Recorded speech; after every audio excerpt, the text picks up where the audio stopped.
দিয়েছেন। সুতরাং এই মাটিতে উলামাদের রক্ত পড়েছে, এই মাটিতে ইসলামের জন্য উলামারা ফাঁসির মঞ্চে উঠেছে, দিনের পর দিন অন্ধকার কারারুদ্ধ দেখেছেন। বিশেষ করে আল্লামা মামুনুল হকের উপরে যে টর্চার করা হয়েছে, নির্যাতন করা হয়েছে, জালেমের মুখে থুতু মেরে জালেম তাদের চেয়েছিল তাকে চরিত্রহীন বানাবার জন্য। চলে যাওয়ার পরে অবস্থা এমন হয়েছে, আমি ওই দলের নেতা কিংবা কর্মী পরিচয় দেওয়ার সাহস কারো ছিল না। এদেশ ইসলাম পন্থীদের জন্য উর্বর ভূমি।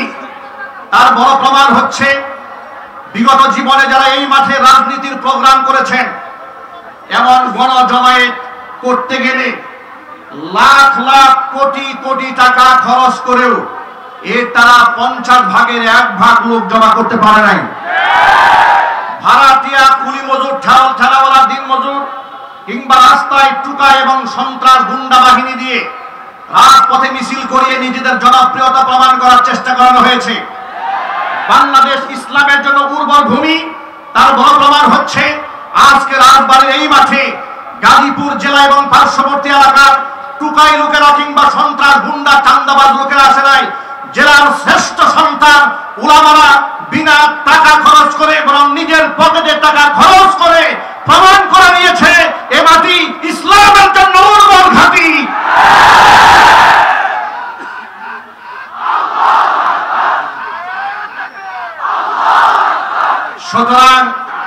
সুতরাং এই মাটি যেহেতু ইসলামের জন্য উর্বর ঘাঁটি, একটি ইমারত, একটি বিল্ডিং নির্মাণ করতে হলে বিল্ডিং এর পাইলিং করতে হয়, এমনকি সেখানে অনেক ইট, বালি, সুরকি কণাগুলা ঢোকাতে হয় ফাউন্ডেশনকে মজবুত করার জন্য।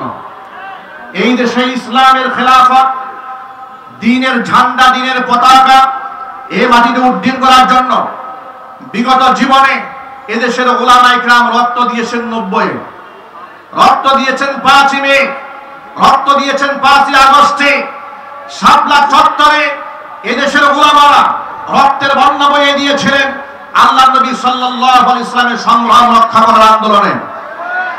21 সালের পর থেকে ধারাবাহিকভাবে বাংলাদেশের নাম করা খ্যাতিমান শ্রেষ্ঠ সন্তান আলেমরা কারারুদ্ধ থেকে তারা জীবন বাজি রেখে ইসলামের জন্য লড়াই করেছেন, জেল খেটেছেন, জরিমানা দিয়েছেন, রক্ত দিয়েছেন।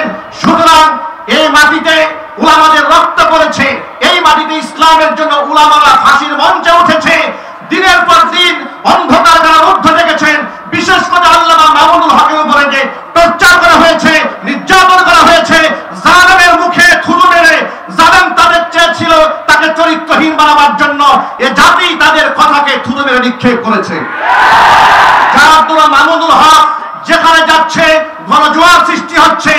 মামুনুল হককে বলবো, ভয় নেই আপনার, এগিয়ে চলুন খেলাফত প্রতিষ্ঠান আন্দোলনে। এদেশের মুসলমানেরা রক্ত দিয়ে আপনার পেছনে খেলাফতের জন্য ঝাঁপিয়ে পড়ুন। আল্লাহ পাক এদেশের সকল শ্রেণীর মুসলমানদেরকে ঐক্যবদ্ধ হয়ে খেলাফত কায়েমের জন্য কবুল করুন। ওয়া তাওফীকি ইল্লা বিল্লাহ, আলাইহি তাওয়াক্কালতু ওয়া ইলাইহি উনীব। আসসালামু আলাইকুম ওয়া রাহমাতুল্লাহি ওয়া বারাকাতুহু।